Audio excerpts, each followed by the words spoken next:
Give him the forecast. Omega level threat detected.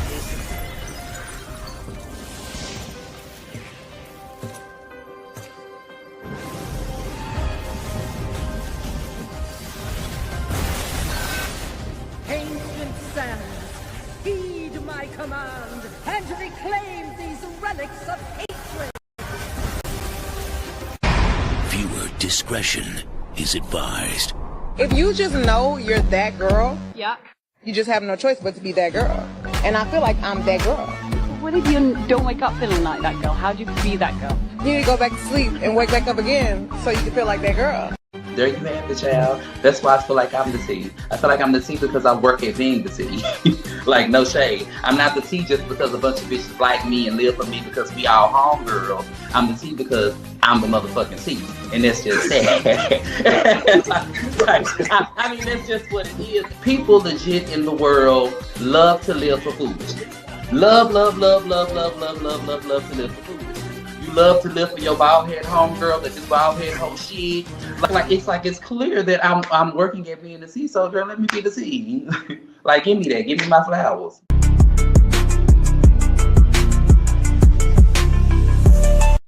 It's time to level up with Graphics by Chloe, where creativity goes wild and your ideas come to life. We've got custom logos, eye-popping graphics, one-of-a-kind t-shirts, hoodies, apparel that scream you. Whether you're branding your business, repping your crew, or rocking your own style, Graphics by Chloe has you covered. Fast turnaround, killer quality, 100% original always. Don't just wear it, be it. Graphics by Chloe, where freaky meets fresh.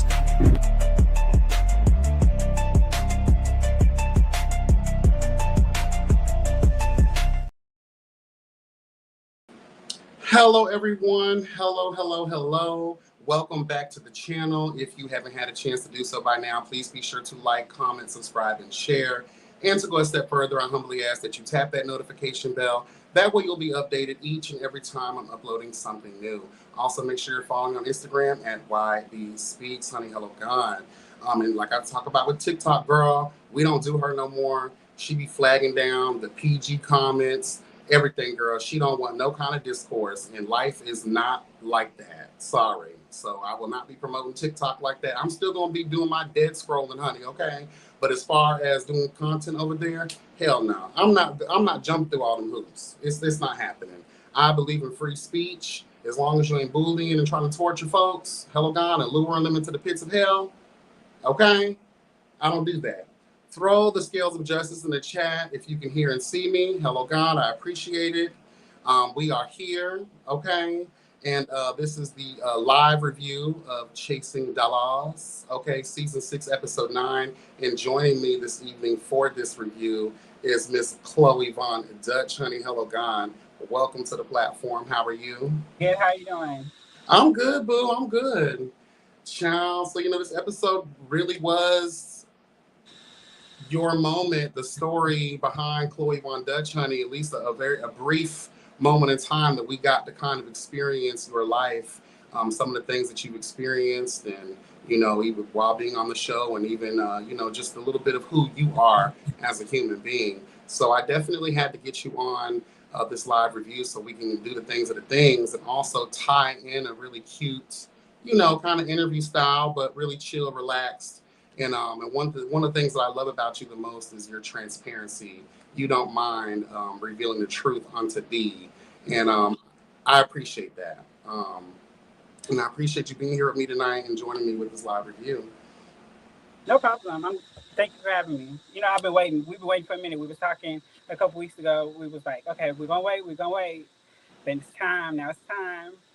When it's time, I always believe that, because a lot of people, they interview so early on, and it's like you hear the same old tag, like there's not much that I can say. I don't want to break the fourth wall. I don't really want to go there like that. But I feel like we've matured enough in this season to where we can start getting into the cast, or at least the people that I find interesting enough to want to talk to.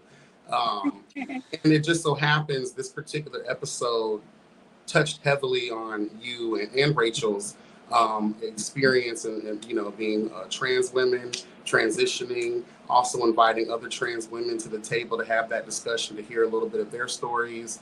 And not just that alone, like you actually being very present for this episode. So I was like, let me call up my homegirl child and let's get into the things and see what we can do about it. Yeah, I'm excited.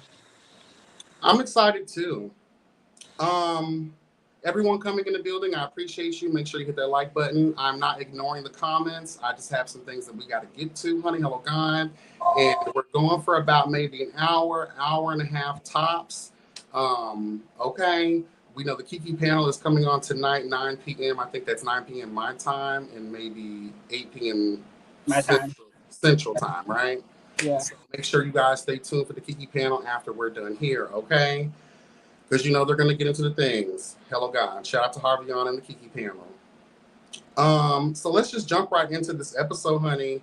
So the episode starts off with Tedley inviting Granny Goodness over, honey, to his home to unbox his makeup removal wipes. The baby wipes. It's giving Temu wholesale. It's giving Walmart.com.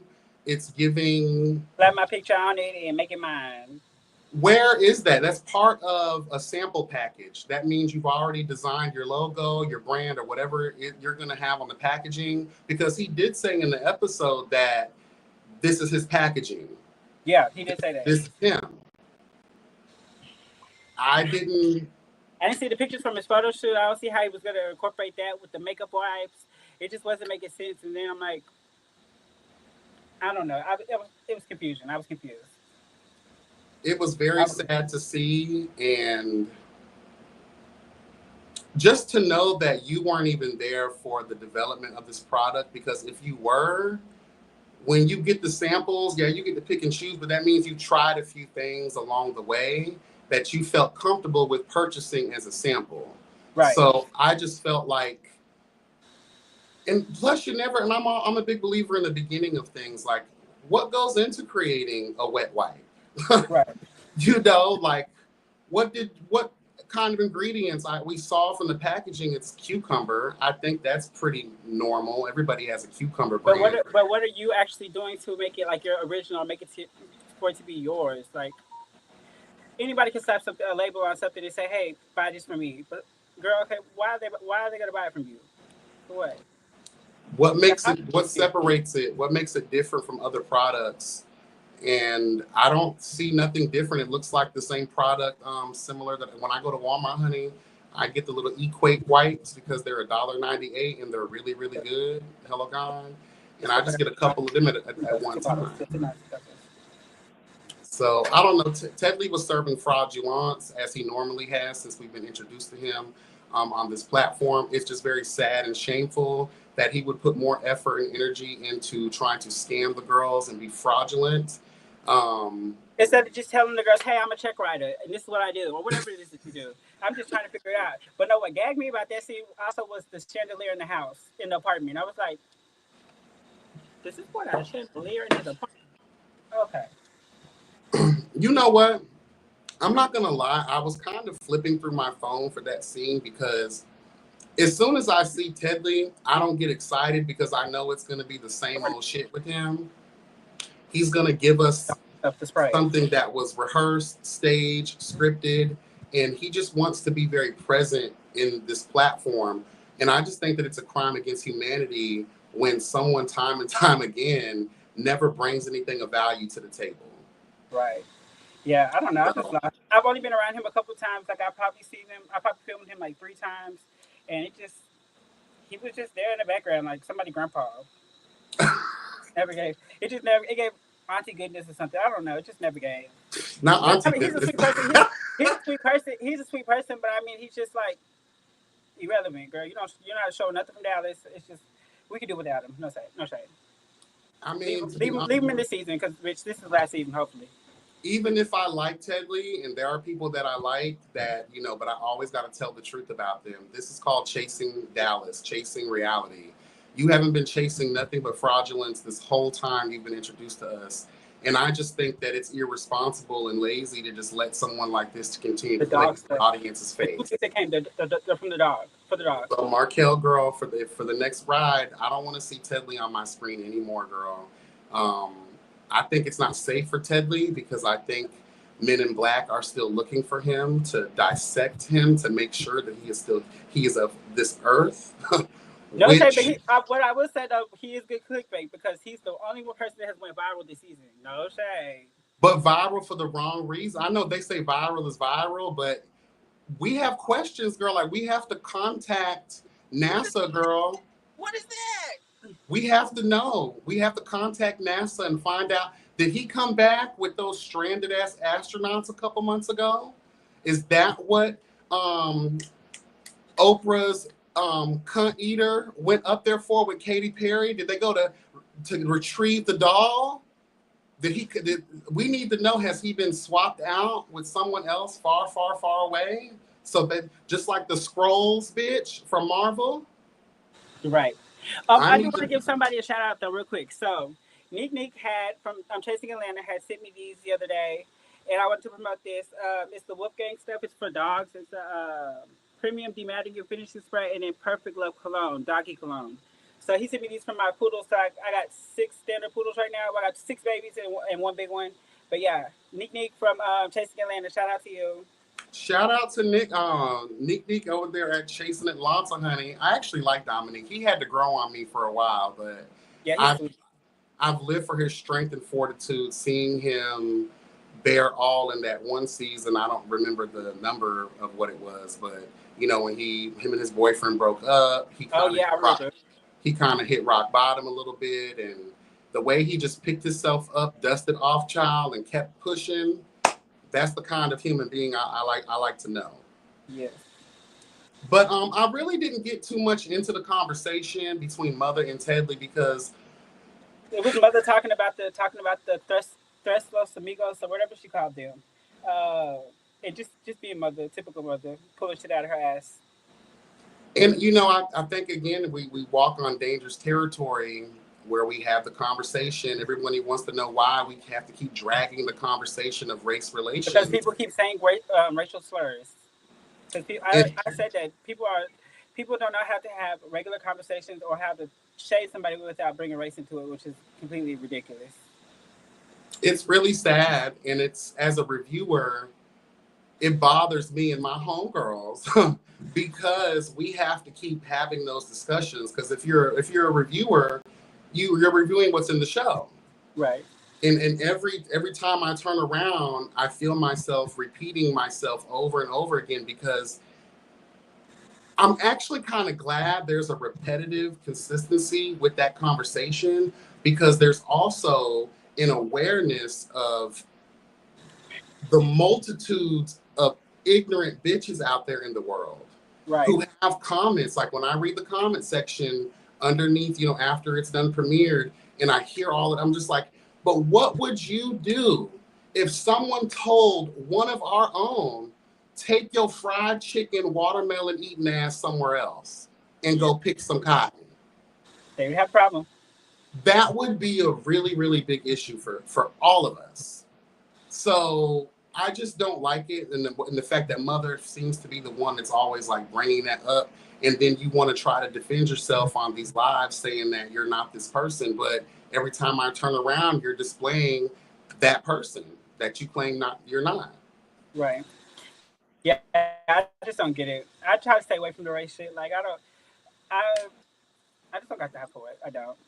And I've been discriminated against my whole life. I've never fit in. I've always been too black to be white, too white to be black. So, I mean, hell, I ain't never fit in. So I just don't even go down that road. Like, it's not for me.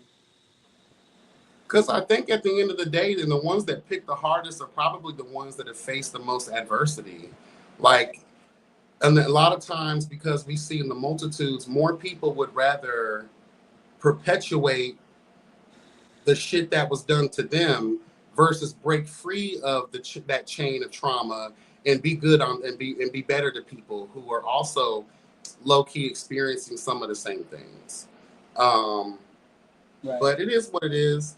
I will say this about Mother. There is a time throughout this season that I've noticed that the bone carrier is the one keeping the mess going. So you got Mother, you got Donnie, you got a couple of people in here, including yourself, that have these personalities that I have a couple moments that I do. Yeah, but I feel like the personalities, because there's a lack of chase that we're seeing. I feel like you and Donnie being the ones that are bringing depth in terms of personality, sharing your world with us, whether it's good, bad, or ugly, whether it's something that's different. I feel like it's important for the show because it's pushing, and I'm grateful. Even though I talk about Granny Goodness, I talk about Donnie like that. I do believe that that energy is what's carrying this season thus far. Yeah. Well, you want to know something that was weird to me that I didn't realize until we got to the end of the season was that nobody really had moments that they brought people into their home, which I don't know what that was. I don't know what that was about or what that entails. But like, it was only a few of us that were comfortable enough bringing people in or filming inside of our actual homes. Everybody else was filming like at restaurants and this, that, and other. Like, so I kind of felt like that took away like the personable aspects from people. And like I don't know. I just like it's something personal about somebody inviting you into their home and like, allowing you to see how they living or whatever. And then I also noticed that, and I said something to Markel later on towards the end of the season. I was like, so was I the only person that decided to put my business on Front Street? Was nobody else talking about their personal life? Like, I thought that's what we're supposed to do. But did nobody else get personal but me and Donnie? Shit, I was gagging. But I guess it was the two that was willing to lay it all out on the floor and allow people to make the critiques and judgment on it. There were certain, I will say that as you're talking about it, I'm looking back at some of the cast. Like, I think Rio kind of gave us a little look into some of his personal life with his kid and a little bit of his struggle. DUI, I do think there's more to that. He might have a drinking problem and need to seek help. That's why he looks like, that purple girl from Willy Wonka bitch about to float away. And then you have Zesty, who kind of talked briefly a little bit about his growing up and struggle.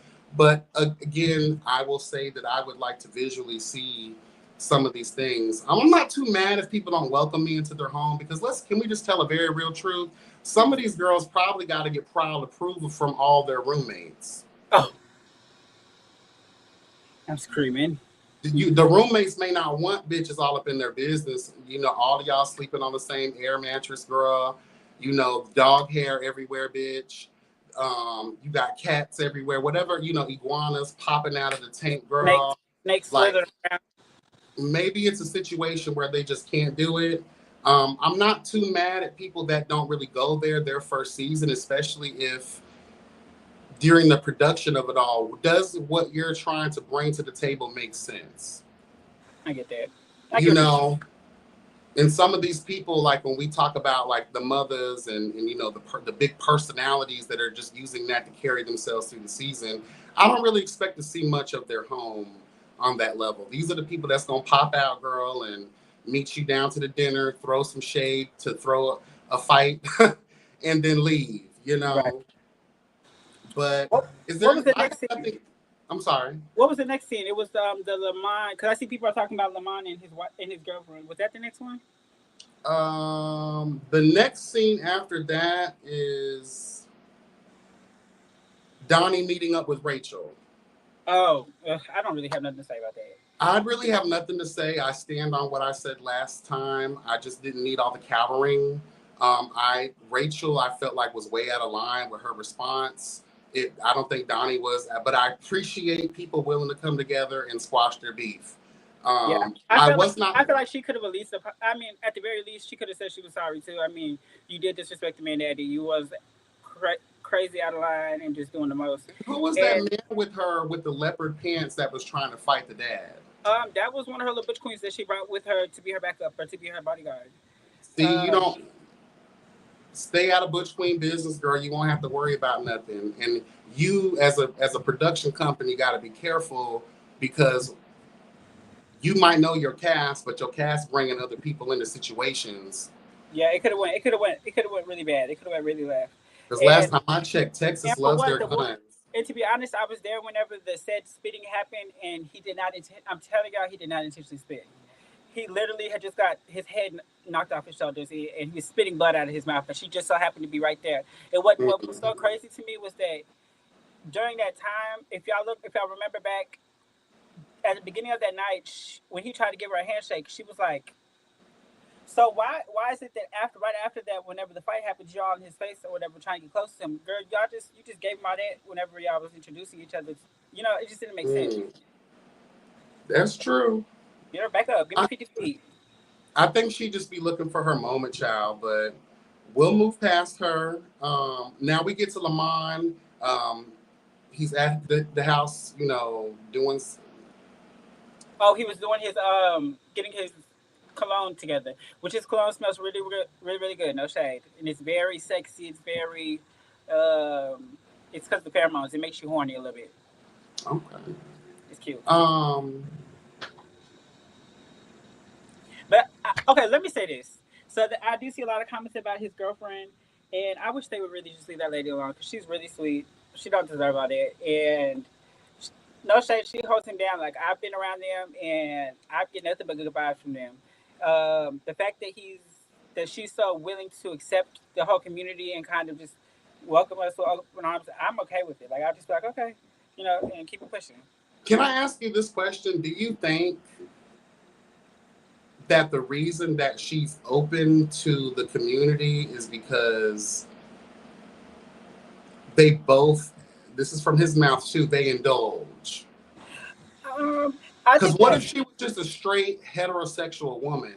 Do you think that she would be... So when I had a conversation with Lamont off camera, he did explain to me kind of their dynamic and kind of how it works for them. And I do know that she is a little bit older than he is. With him being 37, she's a little bit older. I think she's like, I don't want to put no age on her, but I want to say she's like 43-ish. So she's a little bit older. And so she's a little bit more wiser. She kind of mellows him out in a way. Keeps him on track, kind of keeps him focused with like his day-to-day life and everything. Like, she's really a good woman, no shade. She is.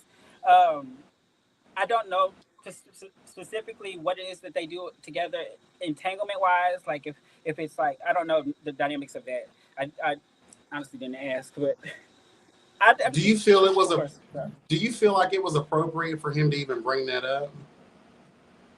I don't. Okay, so if he wasn't gonna like really talk about it or dive into it, I don't see what was the purpose of bringing it up.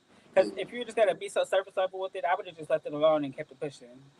That's how I feel. Because if we're not gonna get into the things of those things of what that means, there's like, no if you're reason not gonna show us y'all in the bedroom with the third person and how it's happening, I don't want to hear about it. But he doesn't. Yeah, I just want, child. Let me stop being messy. Let me stop being messy because I'm about to say something. Let me stop. Let me stop, bro. But yeah, Lamont was doing his fragrance thing. My only issue with that is, you know, don't just surprise me with the chase.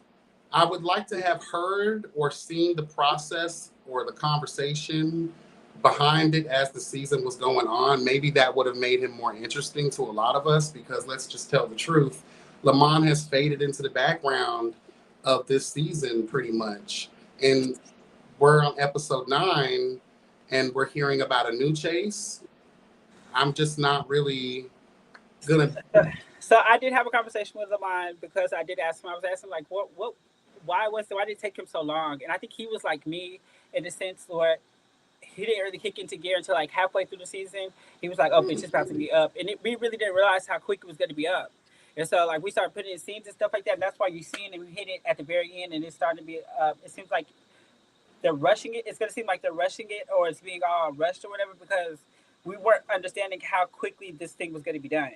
I know that when it comes to the finishing of his bottles, they don't even look like how they were looking in that video or on that scene. So he does do some things to change it because they end up being black and they're really, really nice in the glass. So I know. Will we get a chance to see that though? Yeah, because we definitely want to like the launch party and everything that comes up. It should be coming up, but okay, you don't have to. Please don't say too much. I don't say too much. Okay. I don't want to. I don't want you to get in trouble, child. And we have no time. Somebody asked in the comments, so production doesn't tell you guys how long you'll be filming.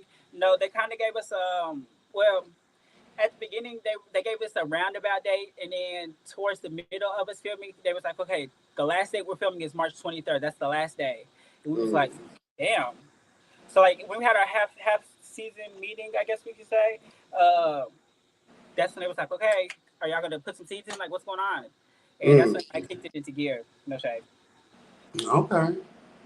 Yeah, because I was kind of wondering how, you know, it seems like there's some later storylines and chases. I'm kind of worried about how all of that's going to come together because we are on episode 9. Will we get a chance to see a lot of these moments come full circle and make sense?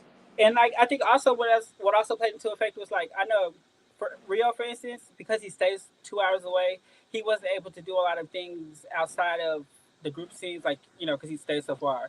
I know that well, I thought Zesty filmed more, but I guess he didn't. Rachel was gone for a month. Kelly was in and out because she was doing different shows. So everybody just had their own thing going on for real at the point we was filming, and so it was like me more than them. I just would love to know, like, because if I was aware of that as an executive producer, in that people, you don't think? I don't think he knew until he already signed it. They had already signed the dotted line, and we started filming. Actually, I know he didn't know because the Rachel was gone because she lost somebody or something. Right. And that was unexpected. Can't plan for that. Yeah, you can't plan for that. Kelly, her going for another show, I think she found out like 2 weeks before she went. So yeah, I don't think any of it was like told to them, and he just rolled with the punches. Markel did a really good job, I will say, rolling with the punches and getting what we gave him to put out. I'm happy with what he did. I think that he's a really, really good producer, and people need to give him a little bit more credit. Okay, I definitely respect that. I've always said I think he's a good producer. I just think that there needs to be a little bit more communication. Could be better though. Communication could be a little bit better. Yeah, finesse and what's the word I'm looking for? Finesse and just being able to execute things a little bit smoother as it relates to storylines, and just learning when certain things are just not needed, required, or desired, especially if they drag on too long and serve no real purpose. Yeah. They just need to be cut. Just cut that out. But I live for Markel and his way of doing things. Yeah, I do. So, Lamont is girl, I have nothing really to add to that. Only the fact that in every relationship, you need to be open to your partner, girl. I just want to let people know that. Communication is key. Expressing yourself properly and effectively with your partner is key. You're 37, girl. You're not 25. We're never too busy to just remind ourselves of who we're loving, why we're loving them, and that they're human too. And we need that reciprocation of emotions and love. So I understood where Lamont's girl was coming from, child. Okay. Moving on. Jayla and Rio, honey, get together. I will say this, right? When I did my live last week and I saw this episode, I said, well, I said, look at me. Because the Jayla working with multiple cast members in this episode was one of the things that I was talking about last week in my live. Like, you have someone who has the marketing and the content creating abilities and the knowledge and the know-how. We saw a glimpse of Jayla working with Zesty with the, the lip gloss situation. Why aren't we utilizing her more in tag team and some of these other people like yourself who she worked with and other people that she worked with, whether it's makeup or content creating or helping them boost their business? Like, that's what I want to see. I don't want to see a cast member showing up and they're not, in my opinion, adding anything of any real value. This was definitely a moment where I was like, now we're using her for good. Yeah. I think she's one of the ones that was a late bloomer when it came. A lot of us had to get comfortable, I guess, with the group. And then we started, collaborating and doing things. But I will say that she was a pleasure to work with, and I appreciated her. She definitely pulled something out of me that I was not particularly ready to kind of talk about, I guess. And I wasn't expecting to talk about it, but I was like, oh, okay. Okay. Yeah, I really did live for that scene. I like to see more people collaborating with one another. It was good to see Rio in a different type of element. But I always want to leave people with this. I'm all down for a multiple chase, but I would like to execute one, and then narrow it down. Yeah, like I would love to see you consistently in that. 1 minute you're doing reckless dolls, next minute you're catering, next minute you're taking pictures. I would like no wonder the chicken was cold. Woo. No, I'm just playing. But no, it was. Girl, he said he didn't care because the check cleared, honey. He said the check cleared. Girl. The only check that didn't clear supposedly was the one for Zesty. Well, you gotta. Business comes first before anything. So I don't know who dropped the ball. I don't know if it was Jeff, if it was Rachel, but somebody dropped the ball. They say. And that's why it's kind of difficult. Like when you're doing things like that, you got to be professional with your friends too, your coworkers, whatever you want to call them. That way, can't nobody say nothing about you later. You know, pay the invoice, girl. Because well, like I know that they asked us to like I think in the invitation they even said bring a bottle. So like each person brought a bottle. I don't even drink alcohol, and I brought a bottle. I bought that one that they be putting on their head, whatever it's called, the Sekis or whatever. Wait, no. But why are you bringing a bottle when alcohol and liqueur is supposed to be served? Oops, yeah, I'm not. If someone invites me to a party or a situation, even if on the invitation you say BYOB, I'm probably not going to come because I'm going to bring my own bottle to my own house and drink that bitch. Right. Like, no, I don't drink, so I just brought the bottle. Let everybody drink it. I don't know. And the girl was there. The girl that was there that was serving for Zesty, she came with like some juices, like the mixers, I guess.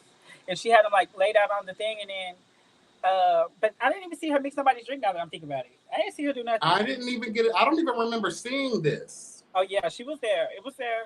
He had a girl with him, and she pulled out the drinks. You see the camera go by it real quick.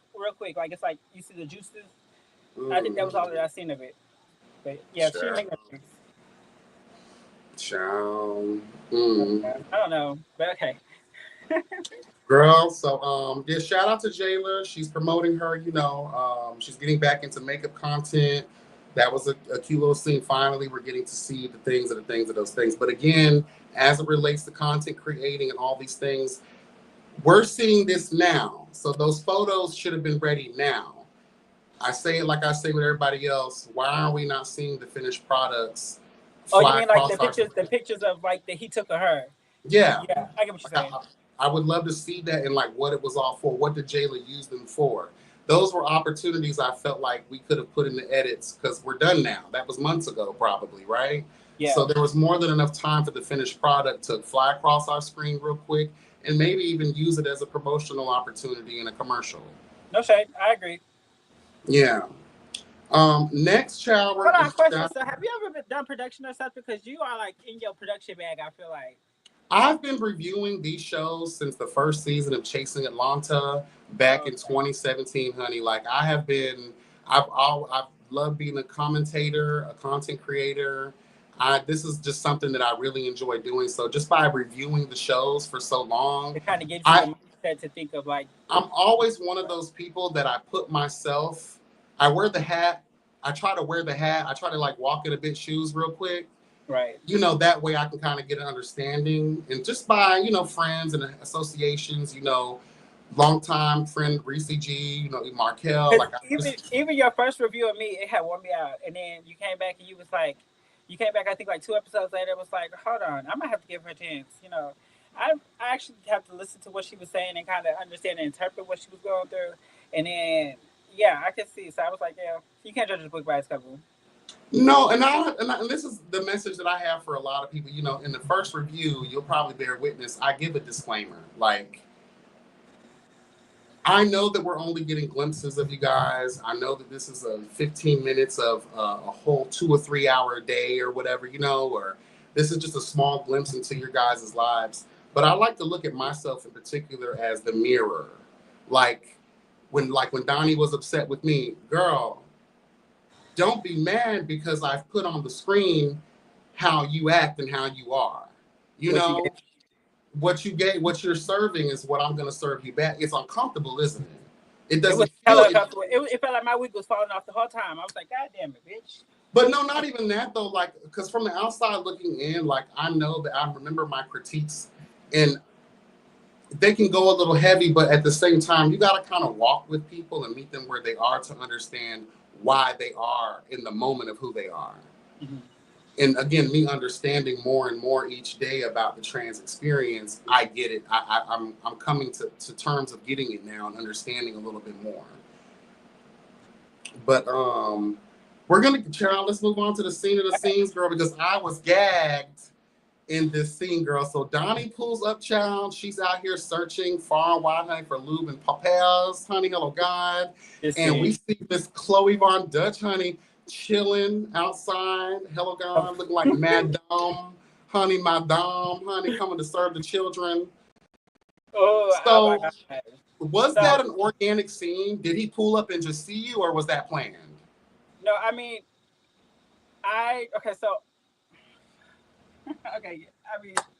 damn. Whatever you're comfortable with sharing. I mean, it happened the way it happened. So you were really there organically, and he just pulled up, and then Markel was like, "Girl, let's just put a mic on her." Yeah, because actually, okay. So when they pulled up, I actually was not even sitting down. Okay, that's why I'm kind of like, it kind of happened like that, but then it didn't. Like I was actually okay. So when they first pulled up, I was actually at a car. I was standing next to a car, and I was talking to somebody. It was a trick, and all I hear is Donnie. I hear Donnie in the background saying, "Markel, put your phone out. Put your phone out. Take a video. Take a video." I'm like, I was like, and so bitch, Markel didn't tell me to go sit down, and so that's why it was organic, because I really was not planning to see them there, but because Donnie's boyfriend was actually there. Y'all never got to see him, because once they see me there, they was like, oh bitch, we finna get them together, or whatever. Okay. So that's kind of how it played out. Like I was standing at the Trick's car talking to him, like finna do a date or whatever, and then they was like, hold on, Chloe, come here, and I was like, oh shit. It's like, go sit down. So I went and sat down. So, I mean, it was organic enough. Definitely, and I really do think that, because I heard you explaining Harviana, like the whole like trouble, and as I was watching that scene, I was like, I don't think y'all are allowed to record inside of there. We're not. Okay, so let me explain that. So that was funny because so once I invited him in, I was like, okay, well, let's go ahead and fuck it, you know. I had actually talked to the manager before, and he had told me that he would allow me to record in there, but he had said he had to talk to his people first, and I hadn't got complete clearance yet. So I was like, girl, fuck it, let's just try to go in there and see what happens. So when we're walking through the doors, one, I kept telling them turn the lights off, because they had the lights on. I said, turn the lights off. They turned the lights off. But when we're walking through the doors, Robert's Markel's husband, the real EP, he was sitting here with his phone like this, like, I was like, they said, I need you to walk back to the door again. I said, we can't do that here. We cannot, it's no take backs. We can't rewind it back and do it again. No, that's not how this happens. Y'all gonna get me put out. And then as they were like catching the clips of like the stuff inside the bookstore, like the dildos and stuff like that, I was distracting the person at the front desk. Like I was distracting them, asking them questions, you know, trying to keep their attention off of what Markel and them was doing. Because I knew they were trying to catch clips and stuff like that. And so as we're walking into the rooms, which I figured that's why they didn't show it, they're walking and they have their phones like this. They're walking with their phones like this, whatever, trying to watch us walk through the things. And some people are standing on the side. They're like, what's going on? What's going on? So y'all didn't see none of that. But it was an experience. And I remember during the process, Robert was gagging. Robert was like, what the fuck is this? Where are we at? Like, what are they doing here? And I was like, oh, Lord, y'all really are green. Y'all don't know about this place. That's crazy. Honey, when I tell you, when I did not expect y'all to go inside of the place, but when you did, I was gagged, especially when you showed the sex swing. I was like, oh, they don't have those down here, girl.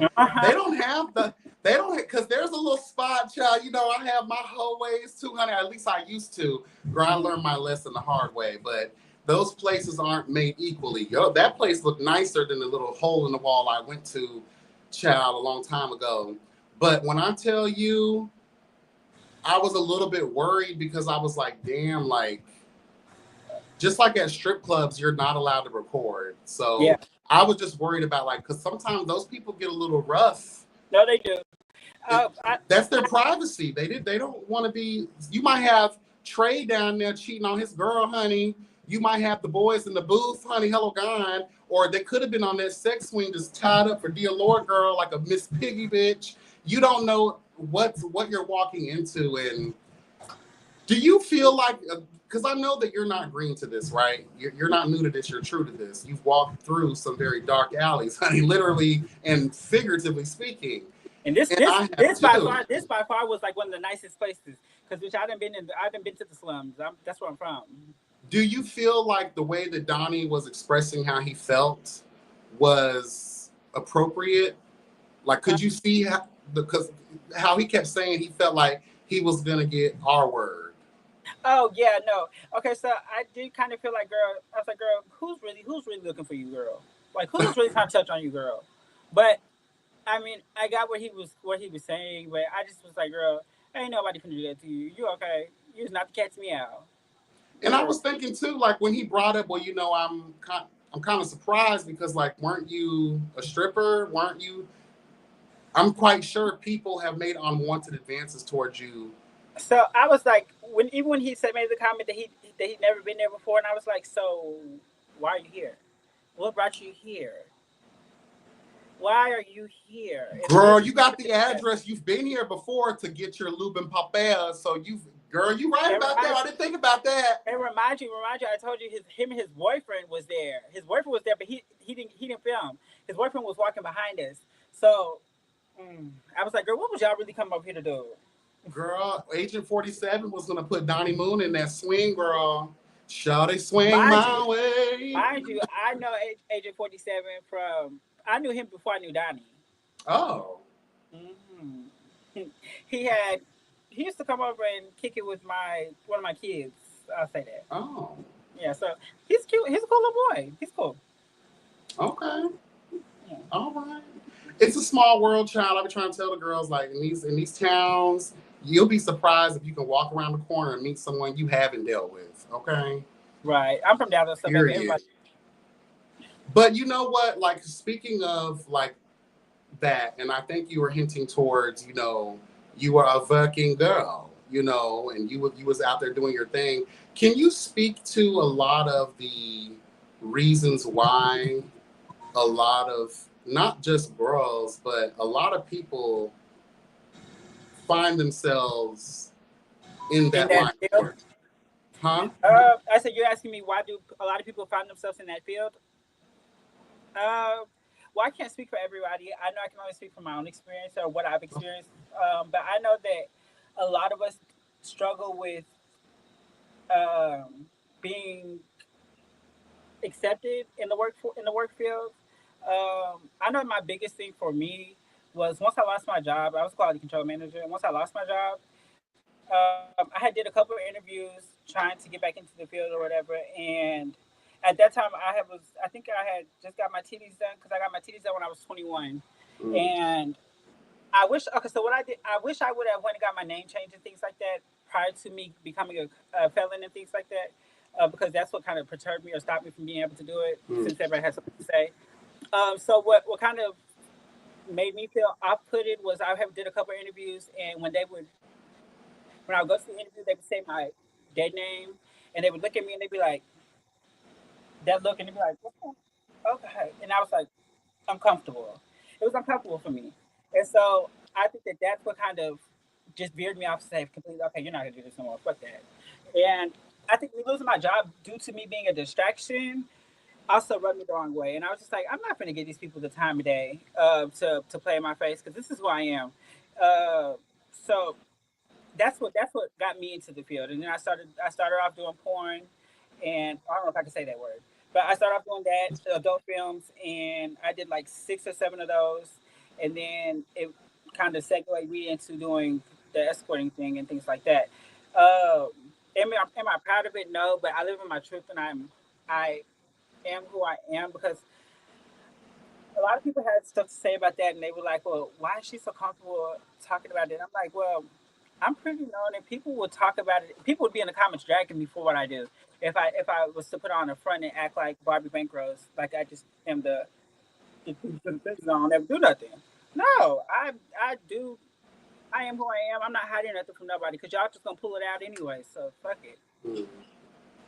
And again, I truly believe like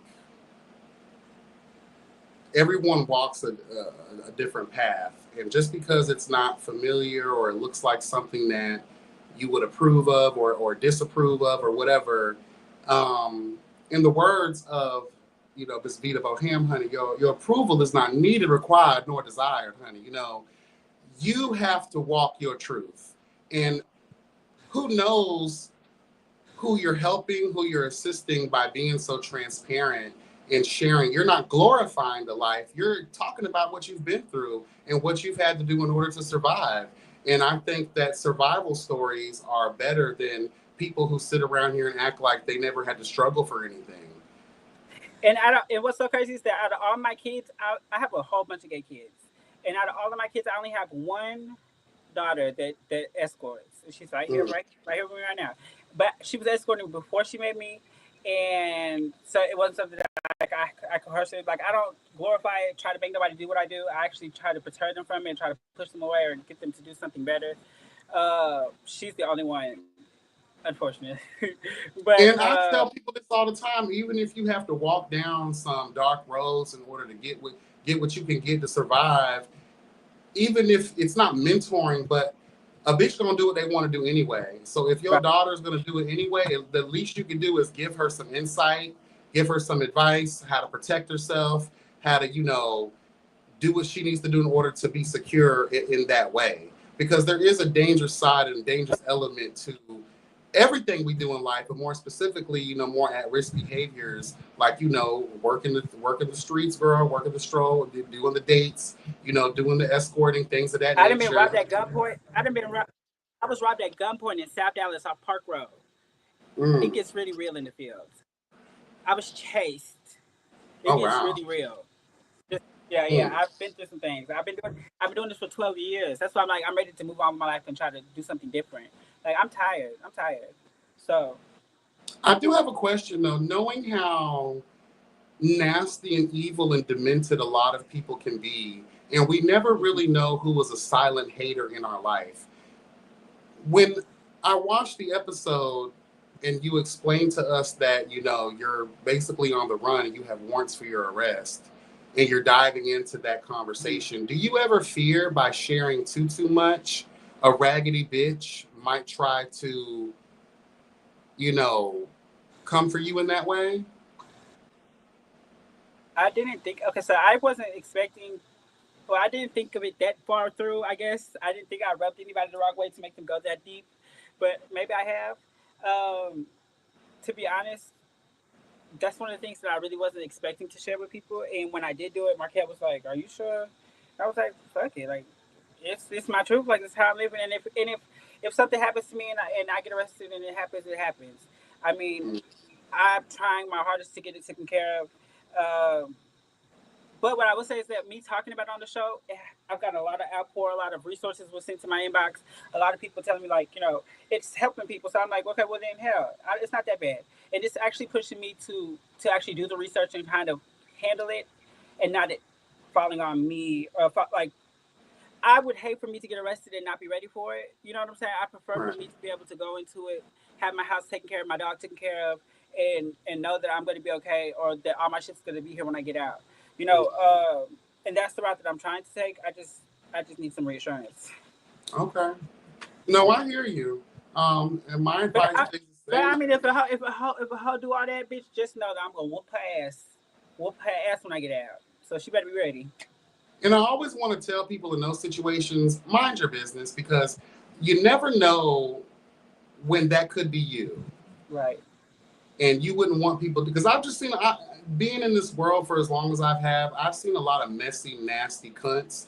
And sometimes it doesn't even have to be a person that knows you personally. It could just be some troll ass bitch who lives in a pineapple under the sea, SpongeBob SquarePants built ass bitch. You know what I mean? It's always some hater from far, far away that probably doesn't even speak any goddamn English, girl. They're just wasting away in their grandmother's basement using all her Vaseline for all the wrong reasons. And sometimes you could just be that, because there's a lot of haters in the world. So I just want to make sure that you're protected in that regard. I understand transparency, and again, we all appreciate it because this is part of your journey. And like you said too, you never know who you're helping or who might be able help to me. help you. Amen. Right. And to be honest, I feel like I've ran for so long. I'm really ready to I'm really ready. To be honest, I just am because I can't. It's blocking me from doing the things that I really want to do, and it's this talking about it and me addressing it is making me more so think about it and internalize it, and it's pushing me to want to actually try to figure out what I could do instead of just letting it linger. Because before I was just like, girl, hey, they just tried to catch me. Because okay, so let me also explain this because what you calling them had a lot to say about me on the review yesterday. Ted, whatever his name is, L Teddy and them. L Teddy. Yeah. So let me just say this. So what happened was that I was not acting oblivious to me pissing dirty. That's not what happened.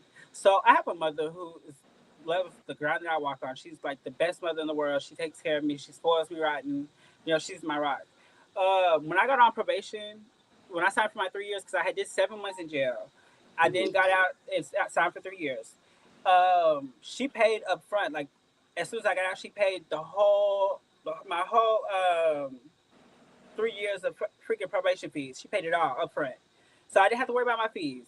I went to my community service classes, didn't have to worry about that. I went to my drug classes, didn't have to worry about that. All my shit was taken care of. What fucked me up was because at the time, so this 2021 I caught the charge, or 2019 I think I got sentenced in 2021. So what happened was this was when COVID was going on. And so a lot of the things we weren't able to do because everything wasn't like face to face. It was like a lot of over the phone. Everything was easy for me. Well, right. I get down towards the end. I want to say in 2023-ish, I was supposed to be off in that February. So I pissed dirty back in September. Mind you, I have everything paid off. So September, October, November, December, January, February. Okay, so boom, I went 6 months. I went and reported 6 months and found out in February that they were revoking my probation for back in September because of the dirty piss or whatever. And I was like, so y'all let me wait to the very end to tell me that y'all gonna revoke my probation? And when I went and looked at my paperwork online, they had already submitted for it to be revoked in December. So I was like, so I done been here 2 months after y'all revoked my probation. Y'all said nothing to me about it. That's what I had an issue with. You know what I'm saying? That's why I was like, bitch, y'all gonna have to catch me. Cause what? Like, my last month to report, y'all tell me, oh, we're revoking your probation. Was there a stipulation of your probation that you had to piss clean or you had to take drug tests at all? That's in everybody's probation stuff, I think. Well, that's the problem is there were a couple of cases a long time ago that talked about the corruption and the impropriety with a lot of probation. If your original crime and the reason you're on probation has nothing to do with drugs, it was fraud. Drug related, huh? It was fraud. My initial charge was fraud. So you might be able to, there might be a little wiggle room there. I don't know about your city, state, and what their laws are, but I do know here, there is that stipulation that if your original crime has nothing to do with drugs, you should not be drug tested because they do a lot of fraud with the testing and they can charge basically anything they want on the other end of the drug test. So they're getting kickbacks and they're getting money for that. And it's also a way to increase the repetitive rate of crime, girl. Hello, God. Like that's how they lock a lot of people in. So there may be a little wiggle room with that. But that's why I want to find like a probation lawyer that could probably get the fine tuning of it because it made no sense. If y'all was gonna revoke me, y'all should have revoked me when I pissed dirty and not wait till I got to the very end and then carry out. Y'all took all my money, got everything y'all wanted, and then it's like, oh no, ma'am. No. And I would also too, if you're getting an attorney or anybody else that can do some legwork, I'd also do a little research and figure out if anybody else has had the same issue with them. And there may be some lawsuits there too that people can, a class action lawsuit, because probation, we all know the Justice Department, we all know how the system is rigged. They want your money, they'll bleed you dry. And like you said, why wasn't my probation revoked when I pissed dirty months and months earlier? and on top of that, you're allowing me to still come in and check in. You're still not saying nothing to me. And also, too, because it was so long, how can we trust the validity of that drug test? My point exactly. So it wasn't that, oh, she going in there dirty or what color. I mean, I was taking the stingers, bitch. I was trying, but it clearly didn't work that time. And, you know, it's just messed up. But I just say power to you. I do think there may be some fruit, you know, yielding from this tree that has been bearing forever. There's a reason why you're here. There's a reason why you haven't been caught up thus far. And let's just, you know, pray that that doesn't happen. Because I would rather, you know, because once you get an attorney and they submit, you don't have to be present for none of that unless you're actually called to the court for that shit. But moving forward, if you get an attorney or anybody from legal aid can assist you, I gotta be ready. They'll just do everything on your behalf, and they could probably get that warrant revoked and set a court date. Right. That way you can, you know, be present and be able to speak your piece. But again, my advice, I would detail everything down, dates, sign, you know, write down your story, girl, print, type it up, write down everything. ChatGPT it. Yeah, that's what I would do. And just make sure you get all that detail. That way it's just easier to submit to somebody who's willing to help, like a legal aid or any type of attorney that's willing to take on your case. That way you don't have to keep verbalizing what you experience. You'll have it down packed. Yeah. And you'll have it, you know, organized and in great detail of your situation. I fear and I understand that there are a lot of people out there that have experienced the same thing. So again, like I said, maybe there's a way to push this through, because let's just tell the truth. Nobody has time for foolishness. It's not like you were out here being Pablo Escobar, bitch, or, you know, Frank Lucas, girl. You weren't doing any of that. You know, like, come on now. You were not the Madam of Miami, girl. Like, you're. I'm just Chloe. I'm just Chloe. Amen. Especially if they see that all your stuff was paid for up front. Yeah. And that you were abiding by the stipulations in terms of, you know, the agreement. I don't see why they can't just say, okay, let's just throw this out and call it a day. Right. And what's another thing that's so weird is that I go to look at my stuff online, and like it says the case is closed. It says it's closed, but when I called Dallas County to see about the warrants, they was like, oh yeah, she's got 3 warrants. Like, God damn, 3? So I don't know. We'll see though. I hear you. And again, we praying for you, boo. Thank you. So the next scene is I had titled this The Trans Union. Hello, God. This is basically with you and Rachel. Now, I just have a question. Out of all of the time that we've seen Rachel, she chose this time not to put no damn makeup on. Okay, so let me tell y'all about this. This is why I looked the fool too. I came from, but it was a long night. So me and Rachel had actually just got back from Houston. Yeah, we was in Houston at my son's ball. My son was throwing a ball, and we were at the ball. And so I got back to Dallas like probably at 8 in the morning, and I went to sleep. I forgot. Did not even realize we was doing that scene. Like, I didn't realize it was that. I didn't realize it was that day, or that it was the same day we was getting back. And so I get a text at like 10:30, 11 o'clock. They're like, "Where you at? Why aren't you here?" I was like, "Are y'all fucking serious?" So bitch, I threw something together. I threw my wig on, and I hit it, and it just so happened they were across the street from my apartment. That's actually the apartments that me and Rachel fought in. But there was across the street across the street. So I walked across the street yet again. I was like, "Oh girl, I'm walking over here again," and we filmed the scene. So yeah, that's why I looked a mess. But I think that's probably why she didn't have no makeup on, because we had just got in from Houston. We was like literally pulling in. Okay, because I was like, girl, what's the tea? Like, everybody, you know, got their things on, and I said, I've always seen Rachel looking real cute and done up, and this is the one moment where she was serving Michael Jackson Thriller, bitch, and I was just like, girl, no God. I feel like we all had moments, but yeah, no, I wasn't proud of my moment either. I hated it. That was the fool. No, I mean, I get it. I understand. In this scene, there's a lot of sharing of experiences as it relates to, you know, being trans and going through the transition. But one thing that kind of caught everybody's attention was the conversation around detransitioning. And it kind of made me, this whole conversation, because you've been very present when it comes to getting up on these lives with Harviana or myself, or being in the comment section of people's conversations. And you spoke a little bit a while back about what made you want to transition? And part of that reason, well, most of that reason you claimed was because it was for a boy, right? So it made me ask you this question. And again, I'm still learning. I'm still filtering out my own ignorance of the trans experience.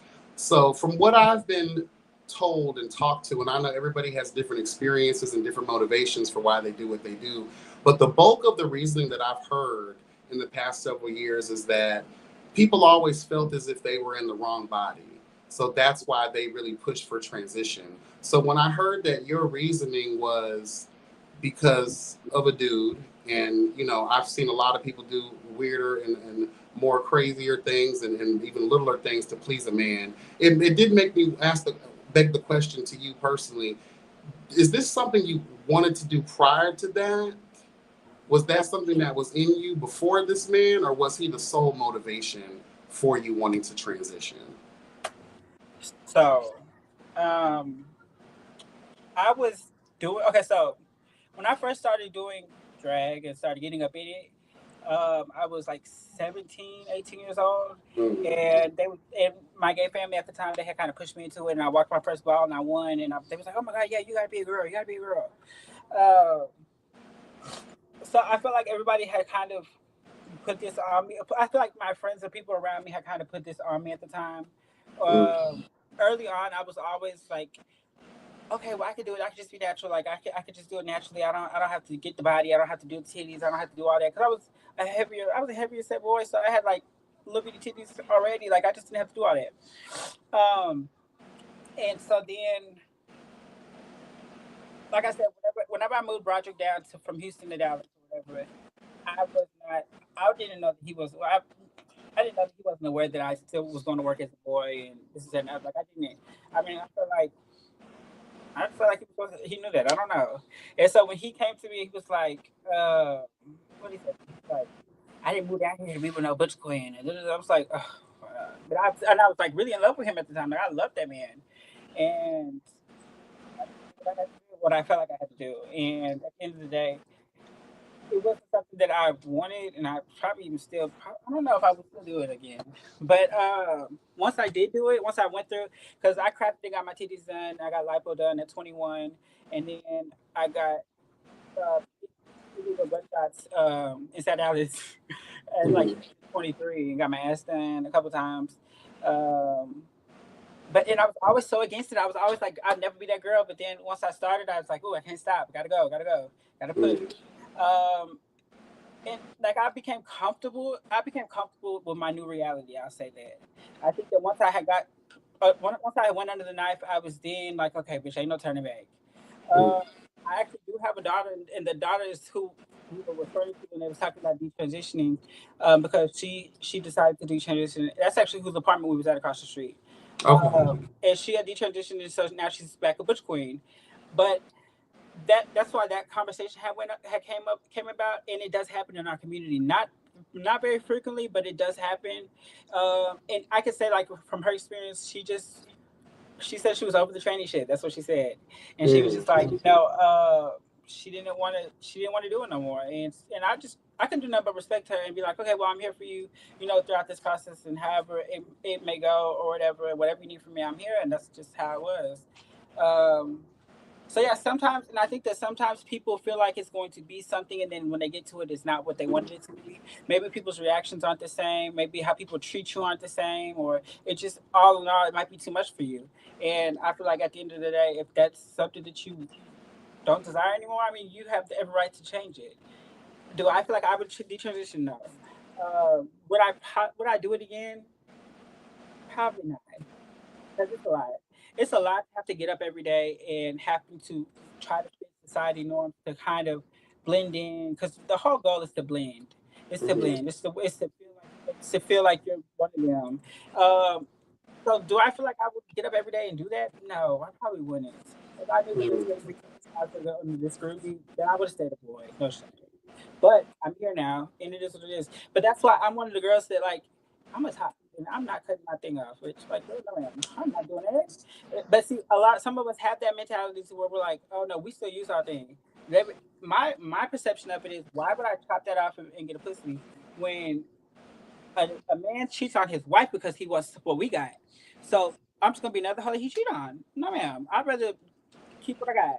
You remember that scene in Pose when Electra got the surgery child and homeboy, the sugar daddy, wasn't with it because he wanted that little extra Yeah, that was down there. exactly. So that's how I always look at it. I'm like, what they gonna want with us? Honey, let me tell you something. If there's anything I've learned from my exploratativeness the past 2 years, is that, honey, when I look on the Twitter and stuff and I see a lot of the trans girls dicking these boys down, and a lot of these thugs like to have peeing in their mouth and it playing in their bow tie, honey. Okay, so there's a little thing there. So I always say this too. Like if it's gonna be that way, you would think that a man would just be with a woman then. Right. If And I've had several of my homegirls that have gotten the actual bottom surgery done, and they get it and they're like, yeah, it's cool to look at or whatever, it's cool to play with, but bitch, like, I've always heard them eventually say, I wish I would have never done it. Once you go forward, you can't go back. I say 7 out of 10 of them say they wish they never done it. It's 3 of them that be like, okay, yeah, I'm okay with it. You know, I feel like them 3 were the ones that never used their piece anyway. It ain't for everybody, but I feel like different strokes, different folks. I mean, we ain't all the same, so I can't judge nobody. You talked briefly about the experiences that you've had, with.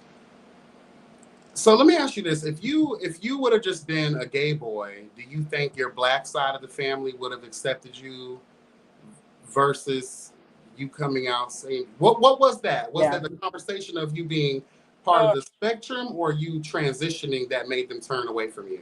No, they would have accepted me because I have a cousin who is gay. I actually have 2 cousins who are gay, and they're black. And Nick, the shit started. That's my cousin. That's my blood cousin, and Dale.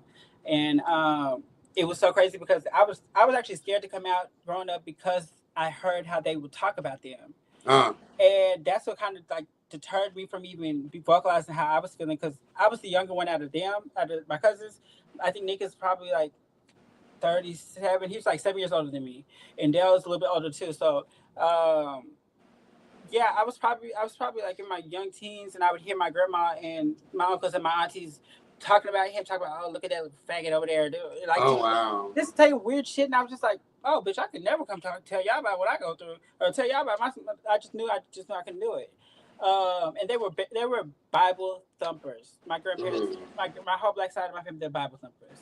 And so, granted, when I came out and said I was gay, I was probably 17 years old. And I actually, so funny story. Let me say this thing. So I actually was not planning on telling my family, no side of my family. I accidentally, you remember the sidekicks? The touchscreen one. I was at Dallas Can because that's where I went to school at the time. And I was up under my desk with the touchscreen sidekick typing and texting. And I was texting the dude. And in the midst of me texting the dude, asking him to send me a dick picture. My mom texted me. And I accidentally pressed send. I hit tabs, send me a dick picture to my mama. And she was like, excuse me? It's like 10 o'clock in the morning. She's like, excuse me? I was like, oh shit. Girl, what the fuck? And so then she was like, oh, we gotta talk. We'll talk when you get home. And I was like, we ain't got nothing to talk about. And so I avoided my mom for like 2 weeks. Like I was in and out the house when she would be at work. And I was like, I was like, oh girl, we ain't crossing that path. And I finally sat down with her. And I had a conversation with her, my grandma, and my auntie on the phone. And my nana asked me, she says, so are you the boy or the girl? And I was like, I said, well, what does that mean? And she was like, are you doing the fucking or getting fucked? And I said, oh, well, I'm definitely the girl. and we fell out or whatever, started laughing. She was like, okay. And so that was the moment that I knew that I was going to be okay. And they sat there with me because I was in a 2.5-year relationship with a girl at the time. So they sat there with me and helped me write out, because I wrote out the message on Facebook, and I was just basically like, this is me living my life, and I'm ready to live my own truth, and this is how it's going to be, and I'm just going to be me. And I can give a fuck. Did you talk to the girl first before you came? Oh yeah, no. I talked to the girl. Hey, yeah. Okay. So I get on Facebook, make the post, and then I get a call from my dad like 2 or 3 days later. I wasn't very close with my dad. Like he just was about a dad when he wanted to be. I probably shouldn't have said that, but okay, whatever. No, it's real. Yeah, so he was there when he wanted to be, and what happened was, so he calls me and says, so you got something you want to tell me? And I was like, Not that I can think of. I don't. What you talking about? He said, "Well, I just your uncles and them just sent me some screenshot of you making a post on Facebook talking about you gay." I was like, "Oh, well then you found out. So it looks like you know. I ain't got shit. I ain't got shit to talk to you about." And that was that. And then okay, so fast forward, I then started getting up in it and being a girl at like 18, 19, going into my 20s and then full time 20s. And it wasn't until I sent you the pictures of me and my sisters at the pool party where it happened at. So after that, I had just got 40 inches installed into my hair, and because that happened in July, boom, December came around, and I wasn't able to go to my grandma's for Christmas. And my sisters, all of us were so prone to like going to our grandparents, for Christmas, getting our gifts, and doing what they typically do.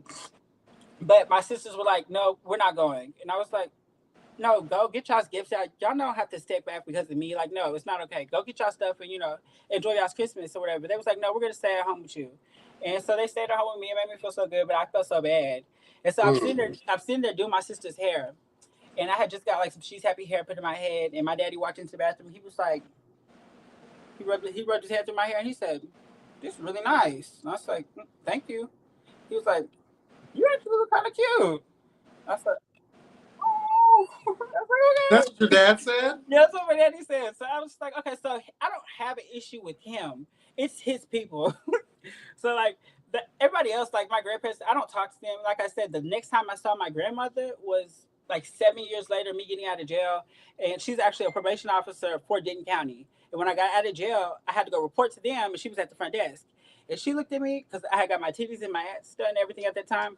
She looked at me, she said, "Damn, you look good." I was like, okay. She's like, "Damn, we miss seeing you." And I was like, "You didn't have that energy." I said, "Girl, 7 years ago, you didn't give me that." I said, "You was throwing Bibles at me, throwing holy water on me, telling me I was the son of Satan." I said, "Baby, keep that same energy, because that's where I'm at with it." How is your relationship now with your dad? We talk on birthdays and stuff. We just speak. I mean, he stays in Anna, Texas. He stays far. So I don't really talk to him. I talk to my sisters more. I have 5 sisters through him, and I was my mom's only child. So, okay. So yeah. Okay. All right. I understand. Is there anything else that you would like to say about the scene before we go into the next couple of things? What scene was he talking about? I forgot. I'm sorry. The one that I titled the trans union. Oh, okay, no, I was good on that one. It was fun. Oh, I do want to give a shout out to Yanni, Tiffany, Wu for coming and sharing their stories. Like, we really appreciated it. It was good seeing y'all, and I love y'all. They're like the sisters to me. We all have like a little sisterhood. We're all in ballroom, and it was a pleasure seeing them. So yeah, definitely shout out to them. Amen. Shout out to y'all. And it was funny because Yanni at the thing, she was like, we was having a conversation. We was talking about us first meeting, and when we first met, it was very nasty. Like, we was like, girl, but I kind of felt like I was just like, girl, I'm not gonna just walk up to somebody and just like, "Oh, hey, who are you?" Like, I don't know, I just didn't know her at the time. But we both kind of gave off this energy, and then once we did get to know each other and talk to each other, it became like we were like sisters. So. Amen. Shout out to the sisterhood of it all, man. That was a really good scene. I enjoyed it for that unity and just hearing everybody's stories and, everybody just sharing in their experiences. And that was just a lovely scene for me. We kind of touched on most of it, but if you would like to speak to the when you and Jayla met up for her to do your makeup, like, what was having that down-to-earth conversation with her like? So let me say a couple things about this scene. So one, it took a lot out of me to come there with no makeup on and bare off. It's like, girl, what? It's like, girl, you want to paint me for what? But I was actually really, really appreciative for her taking the time out to do it, even though it took a long time because she had to beat the shit out this face. But I appreciated her, and like I've said from the very beginning, I didn't know how to proceed or how to take her at first because I did feel like there was a line drawn in the sand, which while everybody else thought it was the blacks versus the Mexicans, I felt like the sides was them versus me because they was over there with Rachel at the pee party. And I knew, and I'm really big on off of like feelings and like I could sense things. And I had some type of feeling that they was outside talking about me when they came in. I was just like, I was looking at them like, girl, what they got going on? And it was me, Lamont. I love you. It was me, Lamont, and and Kelly sitting together, and then it was Rachel and Mother and all them. So I was like, okay, so it's giving us and them. Okay, that's what I thought the line was at first. So I kind of wrote her off at the very beginning, and so I didn't really like give her a chance to start with. And then when she reached out to me, I was like, you know what? Don't be like that, girl.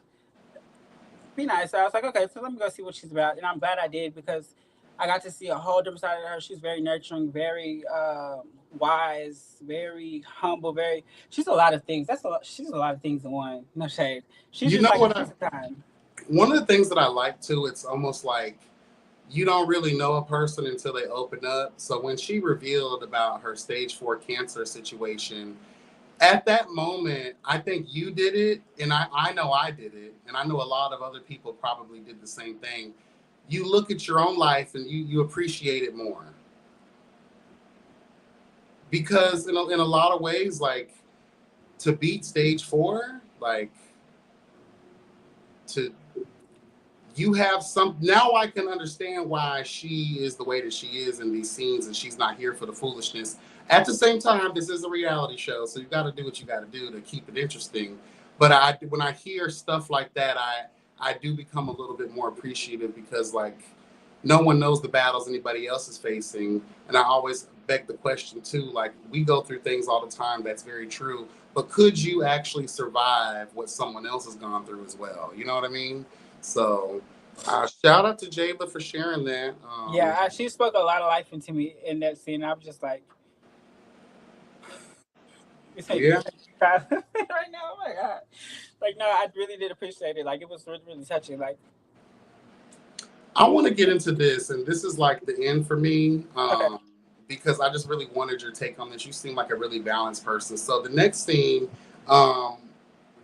which is the last scene that I at least recorded notes on, Rio is picking out a possible venue for his, his event. He has Zesty with him, and eventually, and Kelly's there, and eventually Jeff shows up. Blah, blah, blah, blah, blah, blah, blah. Let's fast forward to the mess. Child, I was shocked to see how quick the tables had turned. Like, what the hell? What the helly? What the helly, bitch? I'm shocked just like y'all. And what's so crazy to me is that I had knew nothing about this. They didn't talk about this. Later on, we filmed, they didn't tell us about this conversation. I never knew that they turned on him. Never knew it. I was gagged when I seen it. I was like, oh, so the girls ain't. Yeah, I was gagging. I felt like they planned it almost. Not them as 3. I feel like Rio and Zesty planned to try to take him down. Or I think it was like it to me. It gave. Okay, so we really don't want to be friends with this person. We want to take his spot, take him down. And because I know that he's not going to fight me, and because I know that he's not about that life, I'm going to wear him out. That's what it gave. Because I was just like, how are you going to tell somebody you know they're not going to fight you, but you going to whoop their ass?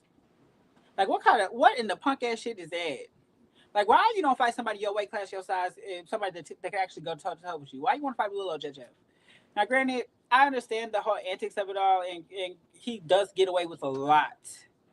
A lot. Jeff does. He gets away with a lot. He knows how to play the game, though, and I can't be mad at that. I mean, he's made it through 3 seasons and haven't got touched yet. And not supposed to, because what happens is I get that you can't tell someone else how to react to your alleged foolishness towards them. But my thing is, this is a show, and you have to be mature enough to be able to have emotional intelligence to say, okay, I'm not going to let these words or what I hear offend me to the point where I could probably go to jail. Right. Like, you don't want to be hitting people and then you end up losing your spot. And what all that not like he has done much in way of chasing, but like, what if you've built up all of this stuff for nothing? Now you're in jail, you get nothing out of it. Now you're looked at as the villain. No one likes you anymore. You already don't get your swollen ass up on these interviews and try to talk to people and try to push the show or push your product or push your business like everybody else seems to be doing. So I don't know. I just felt like we used you for what you were worth. We got early access into the show because of our alleged friendship. I also heard that they were actually planning. So I was told that they were actually planning on throwing a plate of food at Judge F during that scene, and they didn't do it. Let me tell you, you have woken the bitch up. Let me tell you something. If that were to actually happen, and I know it would have already been taped prior to, Jeff, all you have to do is send up the bat signal, bitch, and I will hop on the midnight train to to Texas, bitch, and I will wear a bitch out for you. Yeah, what we're not gonna do is that's giving humiliation. That's what Rio and Zesty was planning on doing, but they weren't able to do it successfully. Girl, the way that I would have had to contact Edgar Allan Poe from the afterlife, bitch, to come serve truth and literary justice on that ass. Girl, please. I don't like stuff like that because everyone knows the energy, and I feel like that's what a lot of people try to get away with when it comes to Jet. Y'all can't fight with your words. You don't have facts. Y'all are speaking in innuendo. You trying to read and roast, but Jet always comes through with serving truth and justice verbally. Y'all know that boy is not going to sit here and fight y'all physically like that. That's why I feel like they picked on Donnie too, because they was like, "Girl, he's the weakest link. Pick on him." And I mean, I'm not gonna lie either. It's not like Donnie didn't deserve certain energy. I agree. You know, I gave him the energy at first because I was like, when I saw how he was coming, I was like, girl, I don't like that. Like, I kept telling him, you really need to cut that out because I really was trying to ride for you because with the two mixed people on the show, like, girl, I'm really trying to have your back, but you're making it really hard because you're putting my back up against the wall because I don't agree with what you're saying and I need you to shut the fuck up. And until he got that through his head, once he did get that through his head, I was like, okay, I can fuck with you. But bitch, prior to that, But you know what's killing me too about all of that, and I'm gonna go back to this scene because it's really irritating me. Okay. But it just made me think of something like we all gave Donnie the business, drug him through the streets of life.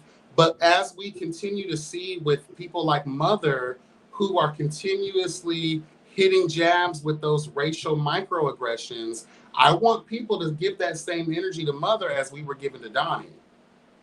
Because Donnie's he's done with the apologies. He seems like he's in the better spirits. His energy's right. He's coming off more balanced and more likable from every aspect instead of just a few.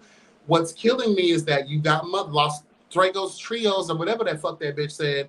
Like, you over here calling these kids Coquito Taco Bell and all that stuff. That's not gonna work, girl. Like, so I just want people to have that same energy. So I'm guessing you didn't catch Rio's story from the other day. I don't follow him. Oh. I don't know.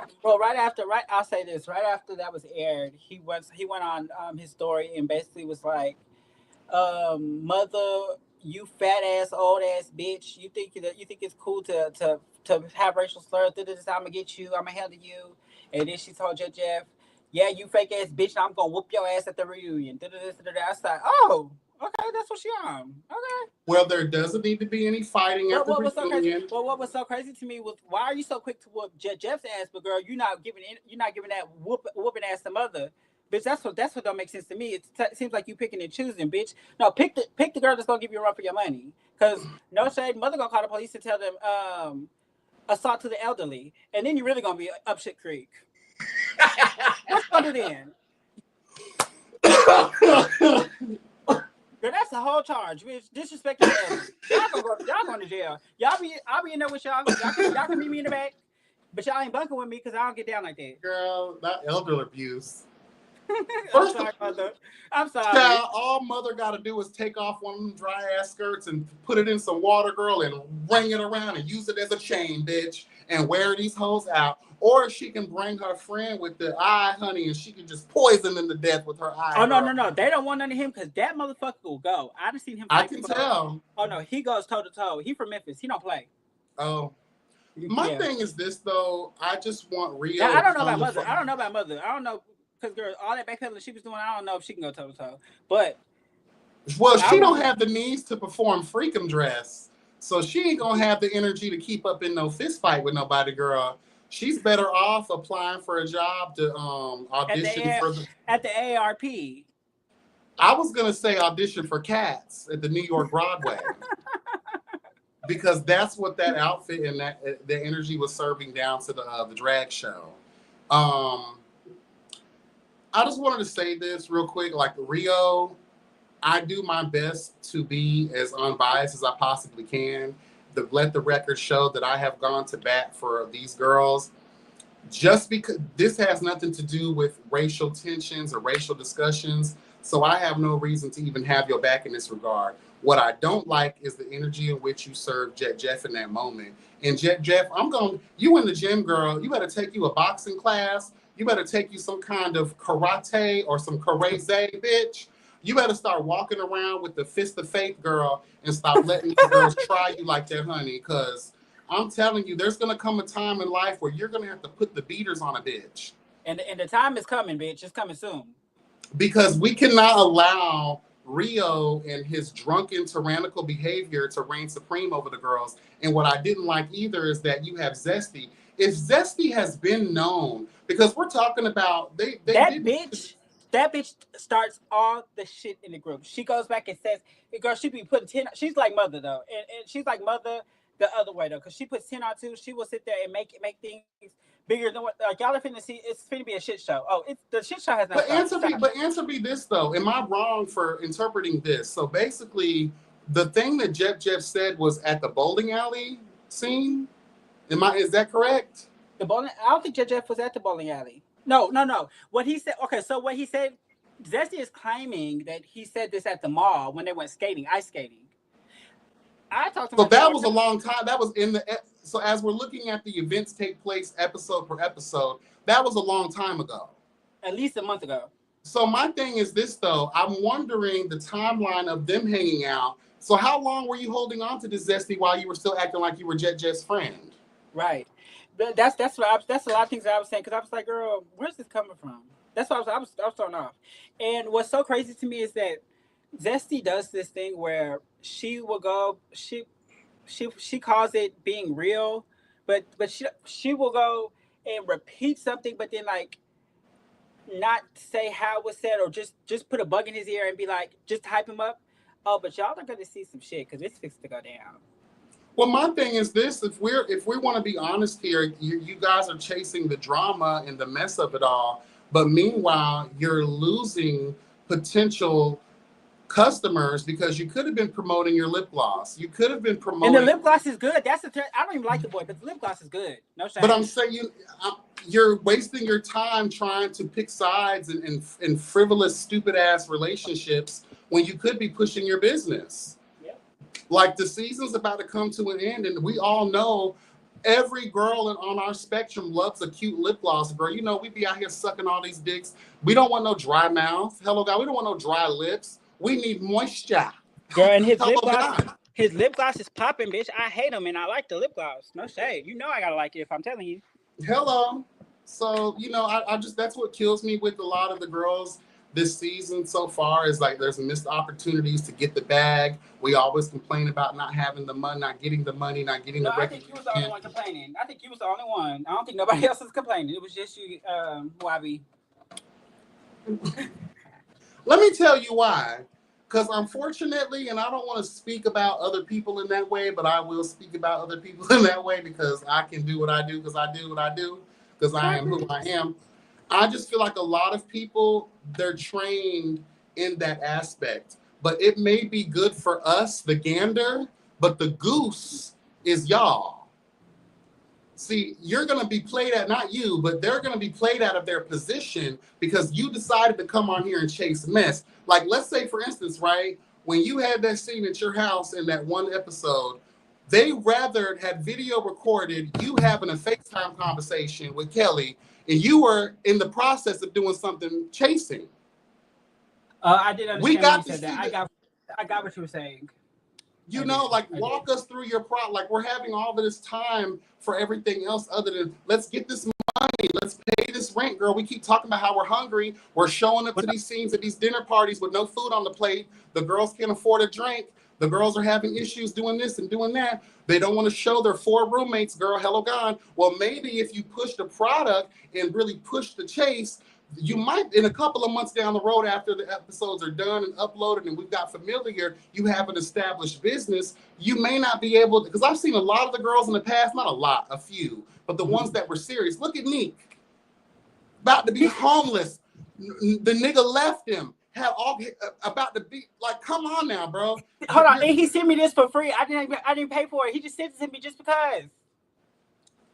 When you see these girls out here pushing it and continue moving, even past the chasing platform that they're on, they're not new to this. They're true to this. And these are the people like yourself. If done the right way, you can lift yourselves up out of the struggle. It is possible. The girls will spend their fucking money, especially if it's a good product and they believe in you and your story. Yep. I've seen it. I've seen it happen. Like I said, I was with Barbie Bankers before she got on the show, and I see where the show took her. I was around. Gary Aubrey used to do my hair. Dior used to do my hair. I've been around these girls, and I've seen them elevate from the show, so I know what it can do for somebody. It's very possible. And I'll go on a limb and say this too. Even if, for instance, someone hates your product, but let's just say they fell in love with what you gave on the show, they'll probably support you anyway. Well, y'all fall in love with me and buy my t-shirts. Fuck it. You know, like even if no one likes what you got going, like I don't see people buying into certain catering events. But girl, here I'm gonna cash app you $20 for some, and just put that towards the wings for the next bitch. Or if you got a t-shirt line, girl, I may not want t-shirts right now, but here, let me donate to your business. Like there's opportunities out there, and I feel like it's a great disrespect to yourself, because guess what's going to happen? You're going to have the audience and the reviewers that like mess. They're going to do exactly what we've all been doing this season. Okay, there's nothing of note or substance or chase, so we're going to go up for that messy bitch. We're going to go up for these messy situations because you take away from the plot, and the plot is the chasing. Yeah, I agree. I wish that I was able to have filmed this season with a better cast. I'm going to say that. I don't like how it feels like it's just, to be honest, it feels like me, Mother, Donnie, Jeff are carrying it on our backs when it comes to the promoting, when it comes to the interviewing, when it comes to the being out here in the field and bringing the show over to the web reality space. Like it's only us. You don't see the Rachels, you don't see Kelly, you don't see Zesty, you see Real every once in a while. I mean, whatever. But you don't see nobody else. Glenn, nobody's out here pushing it. And I'm just like, girl, I be sending them the lives all the time. I go in the group and I send live. I'm like, y'all tune in, y'all click in. Nothing. It's like dead. It's like, girl. I'll be honest. What did y'all do this for? And I really knew I filmed with the wrong people when it came down to the premiere, when we were getting ready for the premiere, and they was in the group chat talking about how they weren't.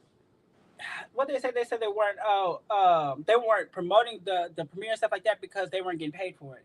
And I was like, bitch, y'all signed up for a free show. We all know this was free. What do you mean? You're not gonna push the project that you are a part of because you're not getting money for it? What?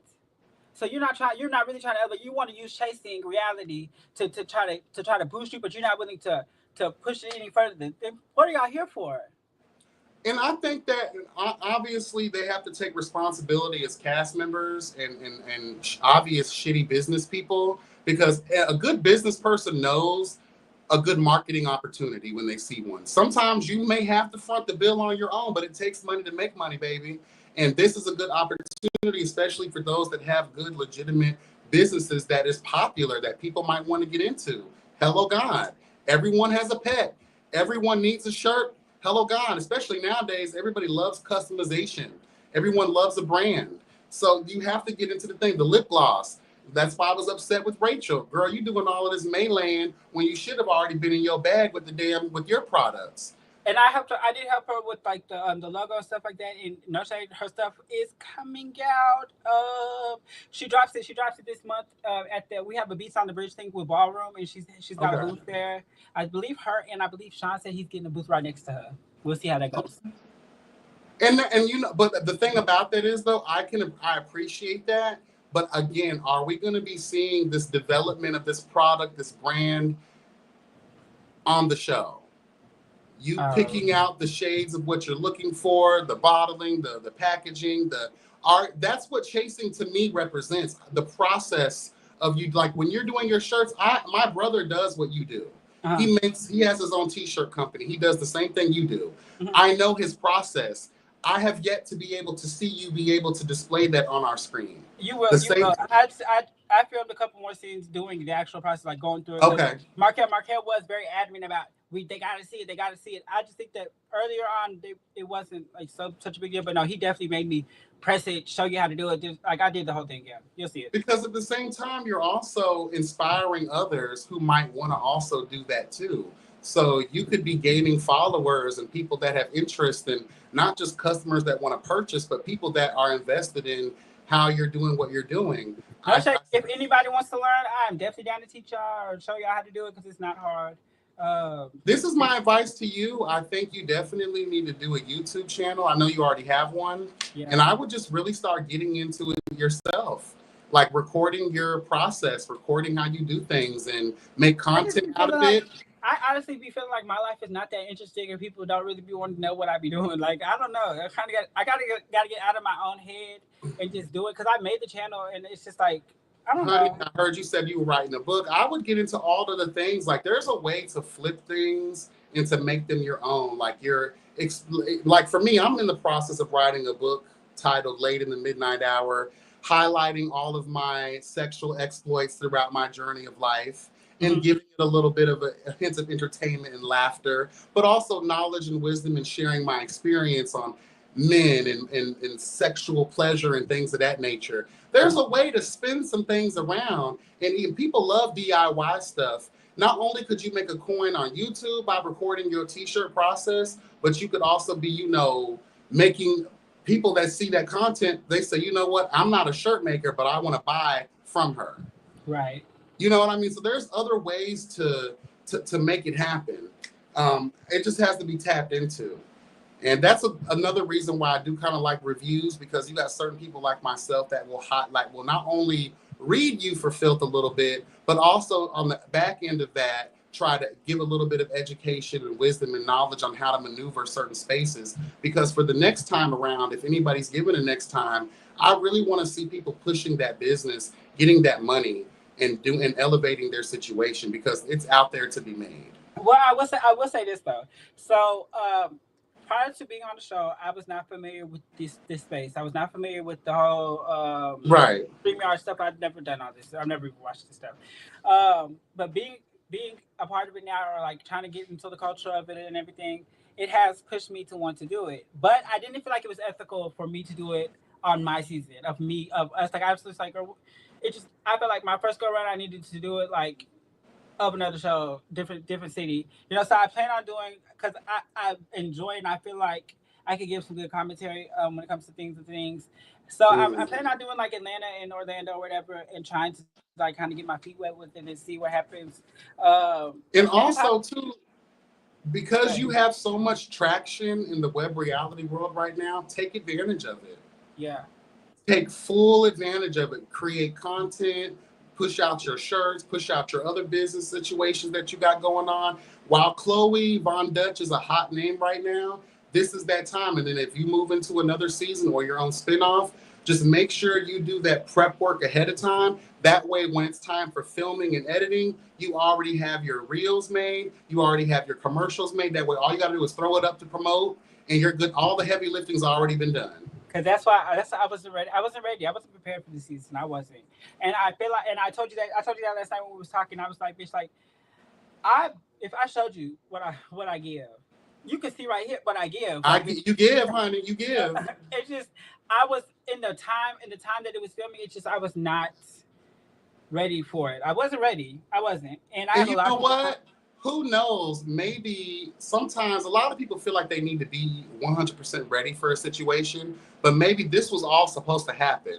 Maybe you were supposed to come in half-assed on some shit, fucked up on some shit, struggling on some shit real quick. That is what is, if you're already there, what's the point? Right. People aren't going to get a chance to really see you vulnerable or see you make those mistakes or have those struggle moments of like, okay, what do I do next? Or questioning yourself or doubting yourself and seeing you triumph and be able to, like I said with Dominique, we got to visually see when he was first introduced, he was this high-spirited, I'm rich, I work for Missy Elliott, I have a man, all of you bitches are nothing.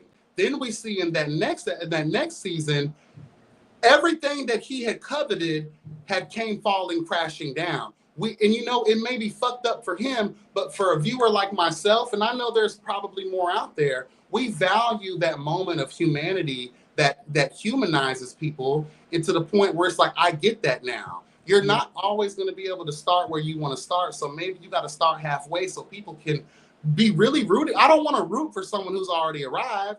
I want to root for someone who I've seen struggle and go through some shit. And I think that's why you resonate a lot with the people, why Donnie is beginning to resonate a lot with the people, why I feel like I resonate with Jeff. We get to see those moments of struggle and things that humanize y'all, that make us emotionally invested, that will also make us invested in wanting to put coins in your pocket if and when y'all have projects that you guys are doing or products that you're trying to sell. Miss Roberta Dutchmaster, she failed because you had something that no other, you know, straight aesthetically pleasing gay was doing. You were doing nails. Even Reese G himself highlighted that was the reason I wanted him on the show all of those years ago, was because we didn't get a chance to see. We never seen a alleged, you know, masculine man present nails.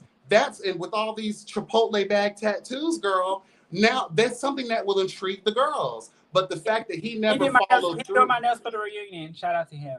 Okay, shout out to Roberta Dutchmaster, girl. Stop calling him that. He gonna get on me for allowing you to call him that. Child, Robert knows what's tea, honey. He'll be fine. I know.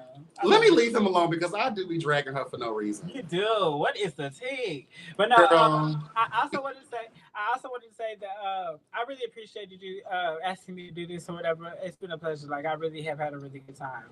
I was, like I said, I did not start off with the best foot when it came to the reviewers. I took a lot of things to heart. I definitely was probably, I mean, I'm human. You know what I'm saying? Like, I'm a normal bitch. Like I said, everybody else, I'm just like you. And it was very heart-wrenching hearing some of the things people were saying. And some of them been true, and having to realize that, okay, well, maybe it's not, I don't look the best. And maybe I don't.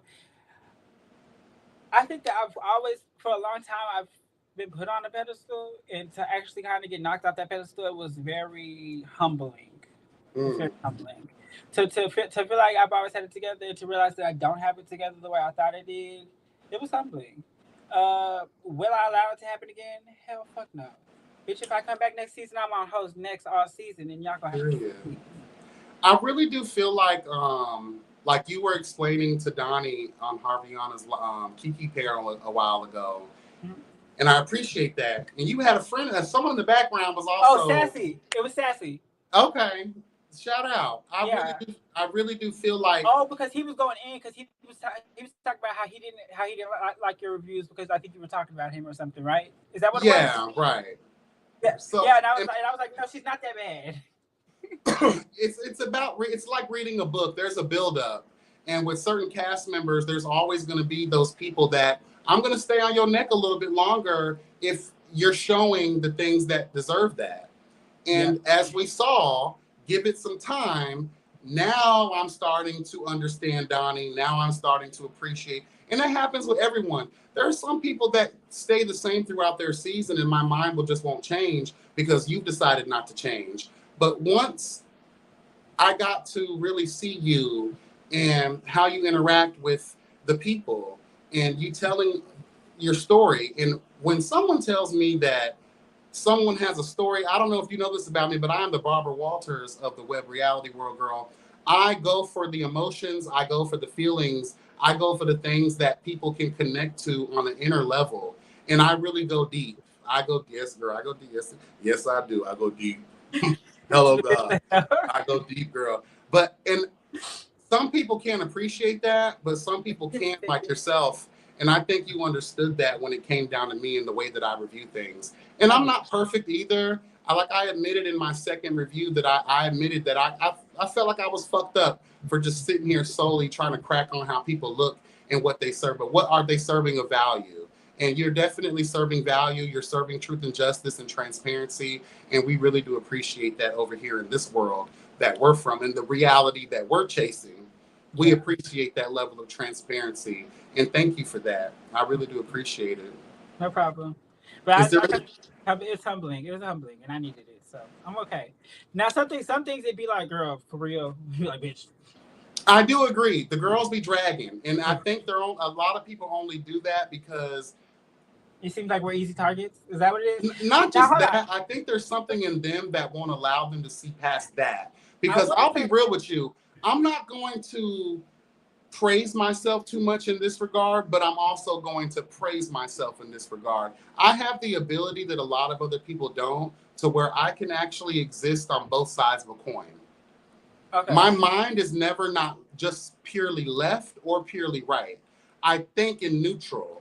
And if a person's giving me that energy, I'm always going to speak up on their behalf. And you've given me that energy to where I can speak up on that behalf and say, you know what, y'all over here tearing that down, but you're not even doing anything you can to accentuate the positive aspect of what a person's doing.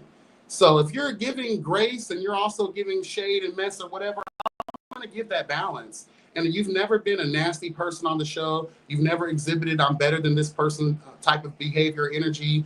You've been very neutral and forthcoming and very real and open and honest and willing to take advice and willing to adjust accordingly if need be. So I can say I appreciate that aspect a lot from you. Thank you. I appreciate that. You're welcome. And are you good? Were you crying? Yeah, I was crying a little bit. I'm emotional right now. I've been going through a lot. And I wear a lot of my emotions on my sleeve. And this experience was a lot for me. It was a lot.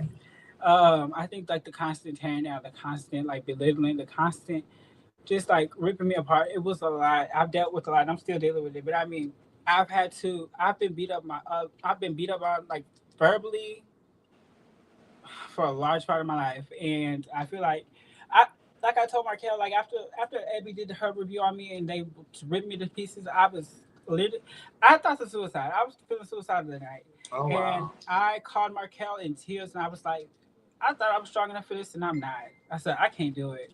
And he was just like, no, you're gonna be okay. Like he just spoke life into me and just like was like, it's gonna be okay. I was just gonna be okay. I was just like, okay. I was ready to give up though. I was really ready to give up. Like I've never felt people just rip you apart like that. And I was just like, God damn, let me breathe. Like, and I'm used to it. And like I said, I'm used to well, I would think that I'd be used to it because I mean, I have to try to fit in and blend in with society every day. So to be off somebody's screen and being like just ripped to pieces, like, but y'all just don't like nothing. And then I started doing stuff intentionally. I started moving intentionally actually. Throughout the season, I was hearing things and then I would intentionally change something and be like, watch, I bet you they're gonna say something about this. And what's so crazy is I did my eyebrows like that for a reason.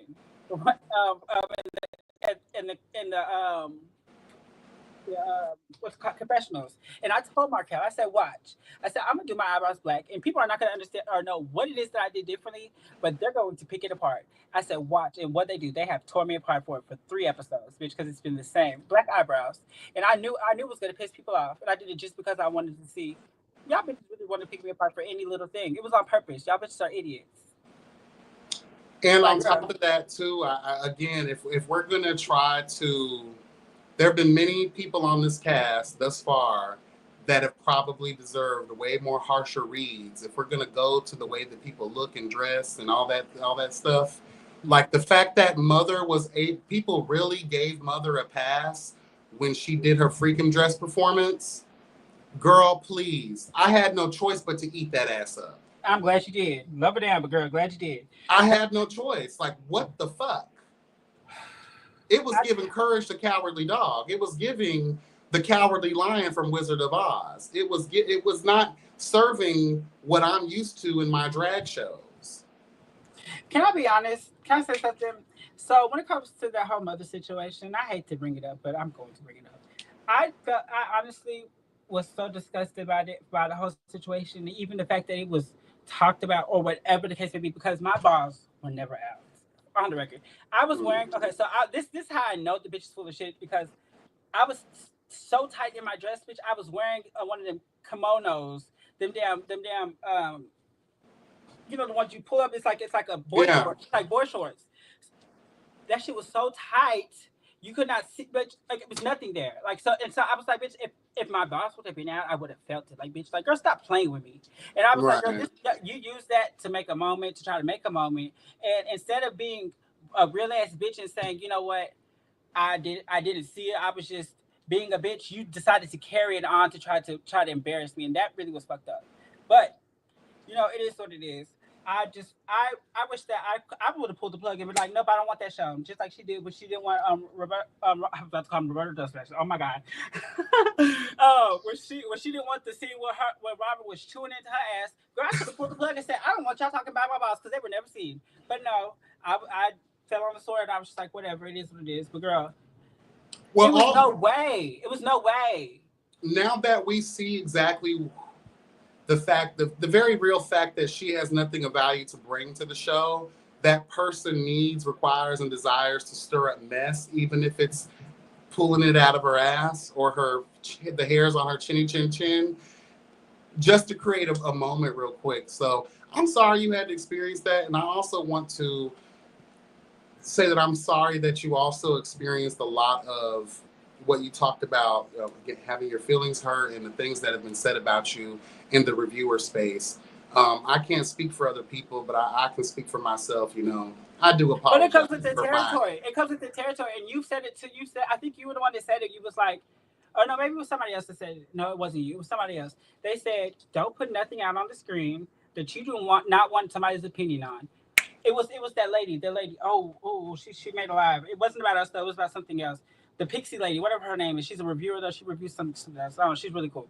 But she made a live and she was like, if you don't want something to be talked about or you don't want something to be addressed, then don't put it out on the screen. And I think that when I seen that live or when I seen her do that, that was prior to me filming or whatever.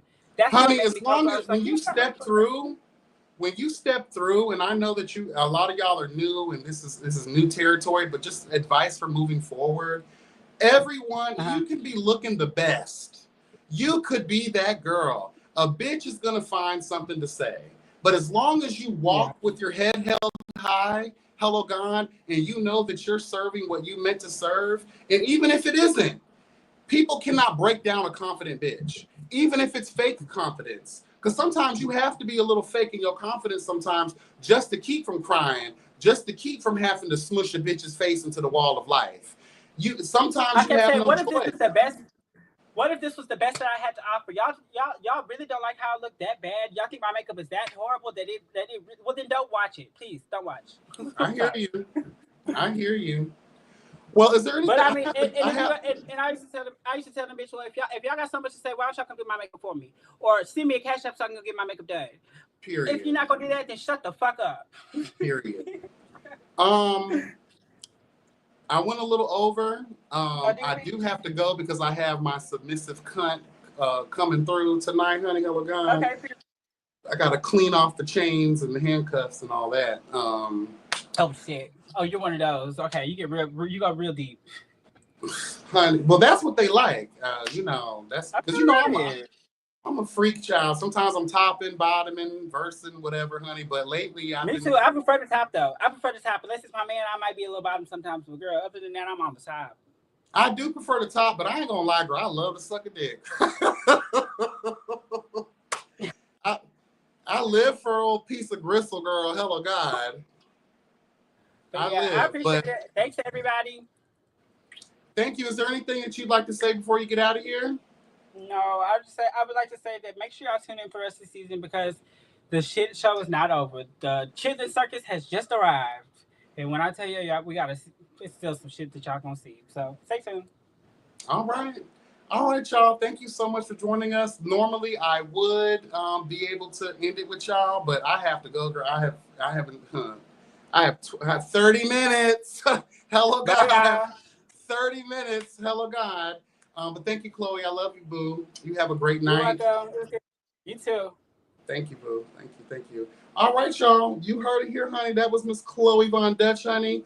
Please make sure you go to her platform and support her, honey, okay? Go over to her Instagram page. I'll make sure to put all the links in the description. That way you guys can go over there and see about her business, honey. Hello, God. Get some shirts made. Summer's coming up. I know family reunions, the funerals, girl.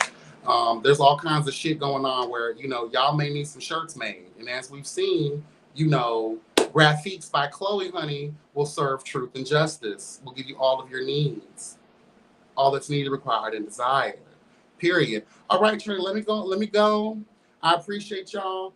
For those watching the replay, hit that like button as you come in, honey, hello, God. Leave a comment. And if obviously y'all know I ain't got no donation situation. So there's a money sign thing on the thing. If you want to donate, a super chat or whatever that is, girl, please feel free. I appreciate it. If not, I still appreciate it. Okay, that's not what we're here for. We're here for truth and justice, spreading awareness. Shout out to Funky Doniva, bitch. And everyone that came in, I do appreciate it. Once again, be blessed, never stressed. Remember, the health is truly wealth. And once again, shout out to Miss Chloe. I appreciate you for taking your time and being with us tonight. Okay. And a shout out to Chasing Dallas. And next week we have another special guest. Hello, God. A special guest will be joining us for a live review. Hello, God. So stay tuned for that, y'all. Enjoy the rest of your Sunday. Enjoy your work week. Again, be blessed, never stressed. May the health is truly wealth. Take care, y'all. Bye.